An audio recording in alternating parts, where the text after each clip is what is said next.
मुख्यमंत्री श्री नवीन पट्टनायक निर्देश रे मुख्यमंत्री सचिव 5T श्री भिके पांडियान 2 दिनिया गस्त रे गजपति जिला जाई विभिन्न उन्नयनमूलक कामर समीक्षा करिसेंति। विशेषकर गुरुत्वपूर्ण बिजु एक्सप्रेसवे निर्माण संपर्क में पूर्त विभाग अधिकारी मानक सहित आलोचना करी प्रक्रिया त्वरान्वित करने को परामर्श देइछंति। सूचना योग्य जे बिजु एक्सप्रेसवे 1 निर्माण काम सफलतार सह संपूर्ण हेबा परे राज्य सरकार एबे बिजु एक्सप्रेसवे 2 काम आरंभ करने को जाउछंति।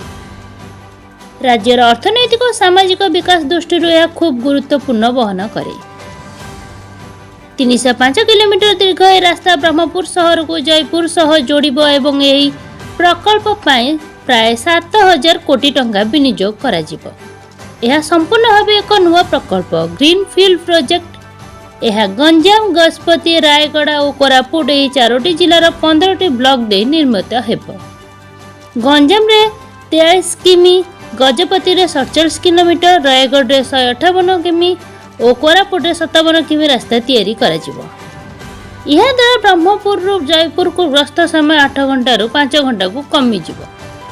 ब्रह्मपुर रु मोहना मात्र 45 मिनिट लागिवो एवं रायगड़ा रु मोहना मात्र 1.5 घंटा लागिवो, जहाँकि वर्तमान प्राय 4 घंटा लागुछि। एही सड़क रे राज्यर प्रथम थर पई पहाड़ खोला जाई रास्ता निर्माण करा जिवो, जहा द्वारा कि सड़कर दैर्घ्य प्राय 25 रु 30 किलोमीटर कमी जिवो एवं जिबा आसिबा समय मध्य 2 घंटा कम रहिबो। यह द्वारा दक्षिण ओडिसा रे एक नुआ इकोनॉमिक कॉरिडोर सृष्टि होई पारिबो। एही काम 3 वर्ष मध्य शेष होबो बोली श्री पांडियान सूचना देइथिले। पांडियान यह परे जिरांगर वृद्ध मंदिर परिदर्शन करथिले एवं जिरांग कॉलेज रो छात्र छात्रींकर सह आलोचना करथिले।